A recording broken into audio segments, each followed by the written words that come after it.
Hello friends, आज इस video में हम बात करेंगे हाइड्रोडिक्टोन के थैलस स्ट्रक्चर और उसके रिप्रोडक्शन के बारे में। सबसे पहले हम कुछ इम्पोर्टेंट क्वेश्चंस को देख लेते हैं जो हाइड्रोडिक्टोन के ऊपर बन सकते हैं। उसमें पहला है thallus structure and reproduction in hydrodictyon और दूसरा है सेल स्ट्रक्चर ऑफ हाइड्रोडिक्टोन। तीसरा हो सकता है ऑटोकॉलोनी। ऑटोकॉलोनी क्या होता है और ऑटोकॉलोनी कैसे बनती है, और फिर है लाइफ साइकिल ऑफ हाइड्रोडिक्टोन। तो सबसे पहले हम जर्नल फीचर को लेते हैं। हम क्लासिफिकेशन को देख लेते हैं। क्लासिफिकेशन है इसका है क्लोरोफाइसी, क्लास है, ऑर्डर है क्लोरोकोकेल्स और फैमिली है हाइड्रोडिक्टेसी। एक और इम्पोर्टेंट बात मैं बता दूं कि कुछ जगह पे ऑर्डर स्फीरोप्लियल्स दिया हुआ है, तो कुछ बच्चे कमेंट करके पूछते हैं कि सर इसका ऑर्डर ये दिया है या इसका क्लास ये दिया है या इसकी फैमिली ये है। तो अलग अलग चीजें हो सकती हैं अलग अलग क्लासिफिकेशन सिस्टम के अकॉर्डिंग, लेकिन मैं आपको बता दूं कि ऑर्डर स्फीरोप्लियल्स ही ऑर्डर क्लोरोकोकेल्स है, तो दोनों में से आप कोई सा भी लिख सकते हैं। हाइड्रोडिक्टोन को वाटर नेट कहते हैं क्योंकि ये बिल्कुल जाल की तरह होता है। जैसे जाल होता है ना, आपने देखा होगा, तो वो जाल की तरह इस तरीके से बना हुआ होता है। ये एक मैक्रोस्कोपिक एल्गा है। मैक्रोस्कोपिक का मतलब आप इसको आंख से देख सकते हैं, बहुत छोटा नहीं है, आंखों से आसानी से ये दिखाई देता है। और जब आप ऐसे किसी पॉन्ड वगैरह में आप इसको देखेंगे तो आप इसको हाथ से ऐसे उठा सकते हैं। जिन्होंने देखा है वो जानते हैं। और अगर आपके घर के आसपास में कोई पॉन्ड वगैरह हो तो आप उसमें देखिए जाके, बरसात के समय आपको आसानी से हाइड्रोडिक्टोन उसमें मिल जाएगा। ये एक फ्री फ्लोटिंग एल्गा है, फ्रेश वाटर एल्गा है, यानी कि ये फ्रेश वाटर यानी कि साफ पानी वाली जगहों पर मिलता है। और ये ग्रीन एल्गा है। ग्रीन एल्गा क्यों है? क्योंकि ये क्लोरोफाइसी ग्रुप का मेंबर है और इसमें क्लोरोफिल ए और क्लोरोफिल बी दोनों ही प्रेजेंट होते हैं, इसलिए इनको हम ग्रीन एल्गी कहते हैं। ये टेम्परेरी और परमानेंट जो रिजर्वोयर होते हैं, वाटर रिजर्वोयर होते हैं, जहाँ यानी कि ऐसी जगहों पे जहाँ पे कुछ समय के लिए या तो पानी भर जाए या फिर हमेशा के लिए वहां पे पानी भरा रहे, तो वहां पर ये आसानी से मिल सकते हैं। ये स्प्रिंग सीजन में ज्यादा से ज्यादा ग्रो करते हैं, यानी कि बरसात में ज्यादा से ज्यादा करेंगे और पूरे पॉन्ड को, सब जगह को, पूरी जगह को घेर लेते हैं। इनकी जो सेल्स होती हैं वो पेंटागोनल और हेक्सागोनल्स होती हैं। देखिए यहाँ पे जो आप ये सिंगल स्ट्रक्चर देख रहे होंगे अंदर का, ये जो सेल है तो ये कैसी होती हैं, या तो पेंटागोनल होंगी या फिर हेक्सागोनल होंगी। ऐसे ये हेक्सागोनल हो गया, ठीक है, और ये ऐसे पेंटागोनल हो जाएगा। तो पेंटागोनल और हेक्सागोनल दोनों तरीके की सेल्स यहाँ पे देखने को मिलती हैं। इसकी कुछ इंपॉर्टेंट स्पीसीज हैं हाइड्रोडिक्टोन पैटेनिफॉर्मी, हाइड्रोडिक्टोन अफ्रीकैनम, हाइड्रोडिक्टोन इंडिकम और हाइड्रोडिक्टोन रेटिकुलेटम। इसमें से हाइड्रोडिक्टोन इंडिकम और रेटिकुलेटम ये दो स्पीसीज इंडिया में आसानी से मिलती हैं। इसके हम थैलस स्ट्रक्चर को देख लेते हैं। तो थैलस मैं बता चुका हूँ मैक्रोस्कोपिक है, सिनोबियल थैलस है। इसमें ये छोटी छोटी सेल्स होती हैं, ये सभी सेल्स एक साथ में मिलके रहती हैं, इसीलिए इसको हम क्या कहते हैं, सिनोबियम कहते हैं। सिनोबियम आपको पता है, सिनोबियम में क्या होता है, बहुत सारी सेल्स होती हैं, अलग अलग सेल्स होती हैं और वो साथ में एक साथ में मिलके रहती हैं, इसीलिए पूरी कॉलोनी बनाती हैं। तो कॉलोनियल एल्गा है। यहाँ पे इस कॉलोनी का क्या नाम है, सिनोबियम नाम है। थैलस स्ट्रक्चर का अगर आपने वीडियो नहीं देखा है तो ऊपर मैं आपको थैलस स्ट्रक्चर का लिंक दे दूंगा, या फिर बीएससी फर्स्ट ईयर प्लेलिस्ट में या फिर एल्गी की प्लेलिस्ट में आप जाके एल्गी के थैलस स्ट्रक्चर्स को भी देख सकते हैं। उसमें आपको आसानी से समझ में आ जाएगा कि सिनोबियम क्या होता है। इसकी जो लेंथ है थैलस की, वो लगभग 4 से 6 सेंटीमीटर चौड़ी होती है और लगभग 1 सेंटीमीटर लंबा होता है। ये पूरा थैलस नहीं है, ये थैलस का एक टुकड़ा है, छोटा सा एक पोर्शन अलग से लिया गया है, उसको यहाँ पे रिप्रेजेंट किया गया है। जो मैच्योर सिनोबियम होता है, यानी कि मैच्योर थैलस होता है, वो सॉसेज शेप का दिखाई देता है और अंदर से वो कैसा होता है, हॉलो होता है, यानी कि अंदर से वो कैसा होगा, खोखला होगा। जो इसकी सेल्स होती हैं, सिनोबियम के अंदर की जो सेल्स होती हैं, वो कुछ 100 से लेकर सेवरल थाउजेंड तक होती हैं, यानी कि 200-300 ऐसे करके 100 में सेल्स होंगी, मिनिमम सेल्स होंगी, या फिर हजारों के संख्या में उसमें सेल्स मिलती हैं एक सिनोबियम के अंदर। और इसकी जो सेल्स होती हैं सिलेंड्रिकल होंगी, पेंसिल शेप होती हैं, ओवॉइड भी हो सकती हैं और वो हेक्सागोन्स या पेंटागोन की तरह उनके किनारे दिखाई देते हैं। इसका सेल स्ट्रक्चर हम समझ लेते हैं। सेल स्ट्रक्चर देखते हैं कि जो सभी सेल्स हैं कॉलोनी की, वो सभी सेल्स कैसी होती हैं, सिमिलर होती हैं, यानी कि उनके स्ट्रक्चर में ऐसा कुछ खास डिफरेंस नहीं होता है। उनकी जो सेल वॉल होती है वो सेल्यूलोज की बनी हुई होती है। साइटोप्लाज्म जो होगा, यहाँ पे आप डायग्राम में भी देख सकते हैं, साथ ही साथ में साइटोप्लाज्म में एक लार्ज वैक्यूल होगी। यहाँ पे आप बीच में ये वैक्यूल देख सकते हैं, ये लार्ज वैक्यूल है, सेंट्रल वैक्यूल है। यूनिन्यूक्लिएट होता है जब यंग थैलस होगा, यानी कि जब शुरुआत में थैलस नया होगा और जो नई नई सेल्स बनेंगी तो यंग जो सेल्स होंगी, बिल्कुल नई सेल्स होंगी, उनमें एक ही न्यूक्लियस मिलेगा। लेकिन जैसे ही सेल्स मैच्योर हो जाएंगी, यानी कि सेल्स पुरानी होने लगेंगी, तो उनमें बहुत सारे न्यूक्लियस देखने को मिलते हैं। तो ये नॉर्मली कैसा होता है, मल्टी न्यूक्लिएट होता है और इसका क्लोरोप्लास्ट रेटिकुलेट क्लोरोप्लास्ट होता है। जितना भी ग्रीन पार्ट ये बना हुआ है ये सभी क्लोरोप्लास्ट है और जो रेड रेड यहाँ पे मार्क्स दिख रहे हैं ये सभी क्या हैं, न्यूक्लियस हैं। इसमें बीच में एक सेंट्रल वैक्यूल है, अंदर प्लाज्मा मेम्ब्रेन है, एक आउटर लेयर है और एक इनर लेयर है, दोनों मिलाकर सेल वॉल बना रही हैं। और बीच बीच में जो ब्लैक ब्लैक डॉट्स आपको दिख रहे हैं ये सभी पायरिनॉइड्स हैं। जो यंग सेल्स होती हैं उनमें एक ही पैराइटल क्लोरोप्लास्ट मिलेगा और एक ही पायरिनॉइड मिलेगा, लेकिन जैसे ही सेल्स पुरानी हो जाएंगी उनमें क्लोरोप्लास्ट जो होगा एक नेट लाइक स्ट्रक्चर बना लेगा, उसी को हम कहते हैं रेटिकुलेट। नेट लाइक स्ट्रक्चर जब बना लेता है, ऐसा जाल नुमा बना देता है और बहुत सारे पायरिनॉइड्स उसमें मिलते हैं, तो उसी net like structure, net like chloroplast को हम कहते हैं रेटिकुलेट क्लोरोप्लास्ट। तो आपको ये समझ में आ गया होगा। इसमें पायरिनॉइड मैं बता चुका हूँ बहुत सारे होते हैं। जो सिनोबियम में सेल्स का नंबर होता है, देखिए जब भी सिनोबियम एक बन रहा है उसमें जो सेल्स का नंबर है, यानी कि कितनी सेल्स हैं उसमें, तो वो जब यंग सिनोबियम होता है तभी वो फिक्स हो जाता है। यंग सिनोबियम में अगर मान लीजिए 2000 सेल्स हैं तो वो 2000 ही रहेंगी जब तक कि वो पूरा का पूरा थैलस बना रहता है, उसकी मैच्योरिटी तक रहेंगी। लेकिन जैसे जैसे मैच्योरिटी उसमें आती रहेगी सेल्स अपना साइज बढ़ाएगी, यानी कि सेल्स आप मोटी हो जाती है और सेल्स बड़ी होने लगती है, लेकिन सेल्स डिवाइड नहीं करती।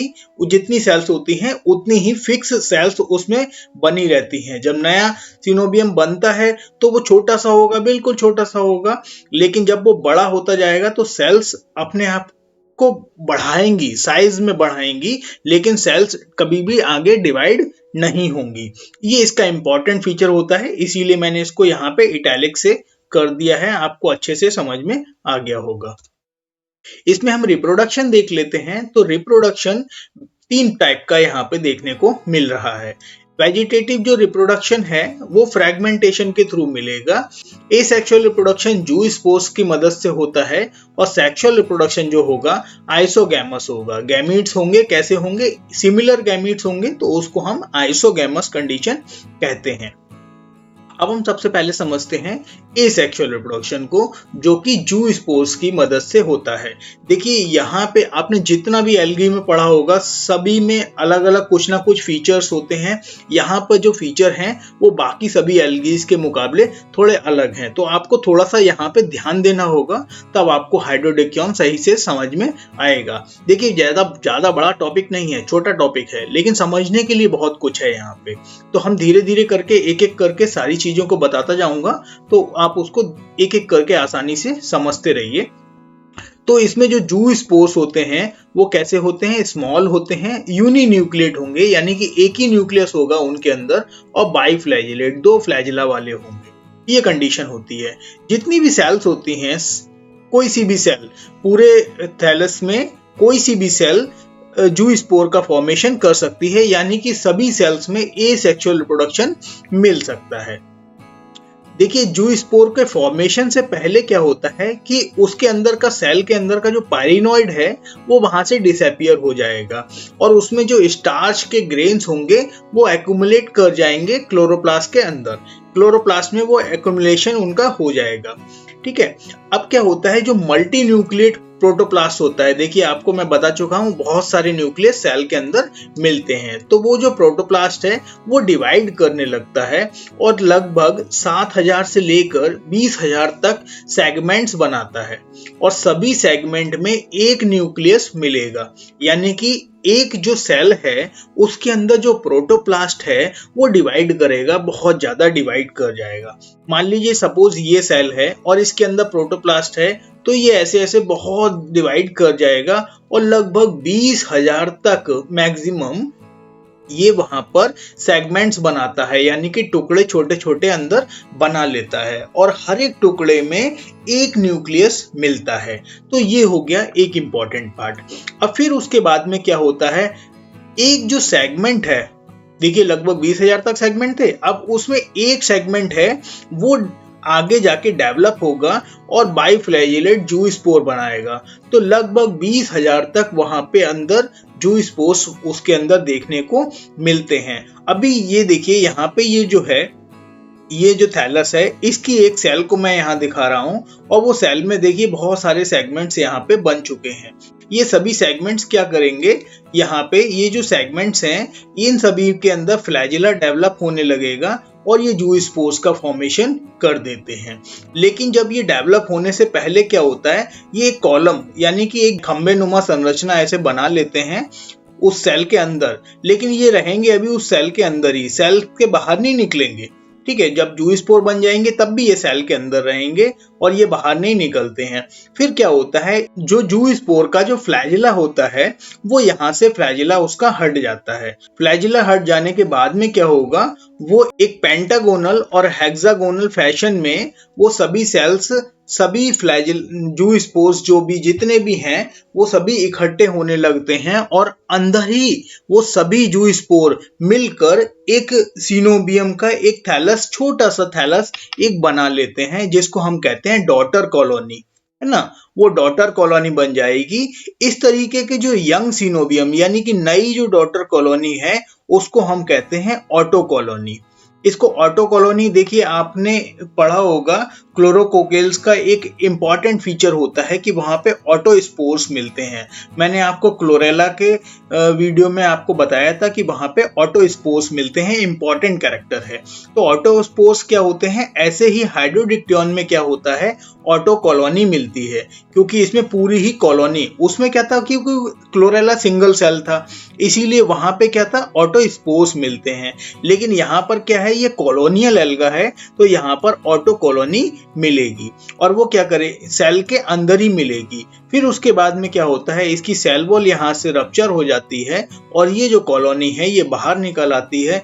अब इस कॉलोनी में जितनी भी सेल्स हैं वो उतनी ही सेल्स रहेंगी, अब नई सेल्स उसमें नहीं बनेंगी और वही जो सेल्स हैं वो अपने साइज में बढ़ जाएंगी और साइज में बढ़ के वो एक पूरा एक नेट लाइक स्ट्रक्चर बना लेंगी और पूरा एक थैलस उसमें नया बन जाएगा। तो इस तरीके से एसेक्सुअल रिप्रोडक्शन इसमें देखने को मिलता है। ये यहाँ पे मैंने एक दूसरा डायग्राम दिखाया है, इसमें ऑटो कॉलोनी पेरेंट सेल के अंदर दिखाई गई है, वही स्ट्रक्चर है, आप इसको आसानी से देखकर समझ सकते हैं। अब हम समझते हैं सेक्सुअल रिप्रोडक्शन। तो सेक्सुअल रिप्रोडक्शन कैसा होता है, मोनोशियस है यहाँ पर और होमोथैलिक है। उनके अंदर जो सेल्स बनेंगी वो सभी कैसे होंगी, एक जैसी होंगी, तो इसीलिए हम उसको कहते हैं आइसोगैमस कंडीशन। ठीक है, तो वो कैसा होता है, आइसोगैमस होता है, आइसो का मतलब होता है सिमिलर, एक जैसा, है ना, गैमस का मतलब गैमीट्स, तो जो गैमीट्स होंगे वो एक जैसे होंगे।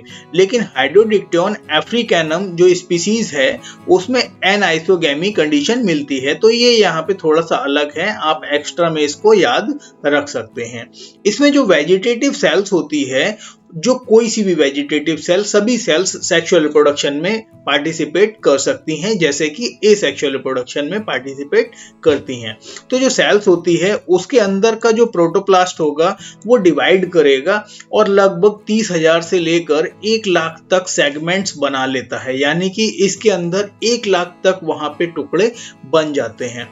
और जो सभी सेगमेंट्स होंगे वो सभी सेगमेंट्स के से क्या होगा, बाइफ्लैजिलेट गैमीट्स का फॉर्मेशन होता है।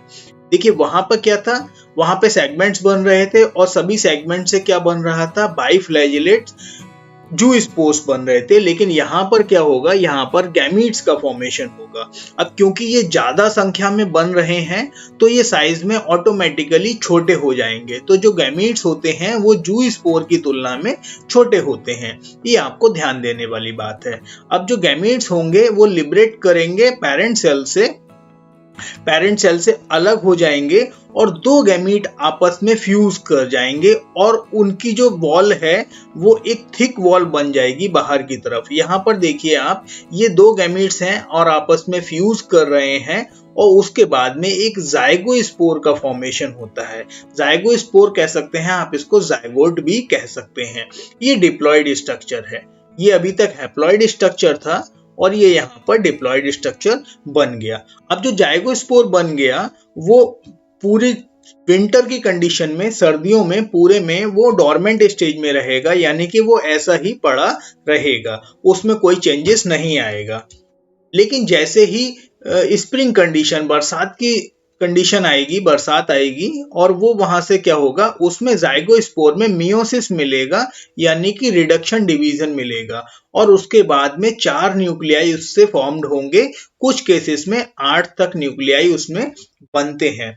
वो 8 न्यूक्लियाई 8 सेगमेंट्स का फॉर्मेशन करेंगे या 4 न्यूक्लियाई 4 सेगमेंट्स का फॉर्मेशन करेंगे। जितने न्यूक्लियाई होंगे उतने ही सेगमेंट्स उसमें बनेंगे और कुछ देर बाद में जो सेगमेंट्स होते हैं वो ज़ूस्पोर्स का फॉर्मेशन कर लेते हैं। यहाँ पर देखिए आप, यहाँ पे क्या है, रिडक्शन डिवीजन मिल रहा है, ये डिप्लॉयड है, यहाँ पे रिडक्शन डिवीजन मिलेगा और फिर ये हैप्लॉयड जूस्पोर्स का फॉर्मेशन होता है। तो ये जूस्पोर्स जो होंगे इनमें फ्लैजिला होगा, फ्लैजिला होने की वजह से ही हम इनको जूस्पोर्स कहते हैं। फिर उन जूस्पोर्स के जो फ्लैजिला है वो फ्लैजिला डीजेनरेट हो जाएगा और जो जूस्पोर्स होंगे वो सभी हैप्लॉयड न्यूक्लियस, उनके अंदर एक एक न्यूक्लियस मिलेगा क्योंकि अब उनके अंदर मियोसिस हो चुका है। और जो एक एक जूस्पोर है, मतलब कि अब जो डीफ्लैजिलेटेड जूस्पोर है उनका फ्लैजिला हट चुका है, वो जो होगा वो सभी अलग अलग एक एक पॉलीहाइड्रॉन का फॉर्मेशन करेंगे, यानी कि एक अकेले से एक पॉलीहाइड्रॉन बनेगा। तो जितने ही जूस्पोर्स होंगे उतने ही पॉलीहाइड्रॉन्स बनते हैं। ठीक है, तो ये समझ में आ गया। और पॉलीहाइड्रॉन क्या होता है, एक तरीके का ऐसा स्ट्रक्चर है, स्टार शेप स्ट्रक्चर है और उस पॉलीहाइड्रॉन के अंदर में एक न्यूक्लियस होगा, ये भी हैप्लॉइड होगा, है ना। अब इस न्यूक्लियस में क्या होगा, उसमें फिर डिवीजन मिलेगा और उसमें डिवाइड करके लगभग 200 से लेकर 300 तक जूस्पोर्स उसके अंदर फिर बनते हैं। अब ये जो जूस्पोर होंगे अब ये बाहर नहीं निकलेंगे और ये जूस्पोर इसी पॉलीहाइड्रॉन के अंदर रहेंगे। फिर इन जूस्पोर्स का फ्लैजिला यहाँ से फिर हट जाएगा और ये अंदर एक दूसरे के साथ में उसी तरीके से अरेंज हो जाएंगे और एक इसके जो पॉलीहाइड्रॉन है इसी के अंदर एक छोटा सीनोबियम, एक यंग थैलस इसी के अंदर बन जाएगा। और फिर उसके बाद में पॉलीहाइड्रॉन की जो वॉल होगी वो वहां से ब्रेक कर जाएगी और इसके अंदर से जो वो यंग थैलस का फॉर्मेशन हुआ था वो बाहर निकल जाएगा। तो आई होप ये वीडियो आपको अच्छा लगा होगा, समझ में आया होगा। वीडियो थोड़ा सा कॉम्प्लिकेटेड हो सकता है क्योंकि इसमें जो कंडीशन है वो बाकी किसी में कंडीशन नहीं मिलती, सभी एल्गीज में डिफरेंट कंडीशन होती है। तो यहाँ से अगर कोई क्वेश्चन आपको नहीं समझ में आया है या कोई भी प्रॉब्लम है तो आप मुझे कमेंट कर सकते हैं, मैं आपके कमेंट का जरूर जवाब दूंगा। Thank you, thanks for watching.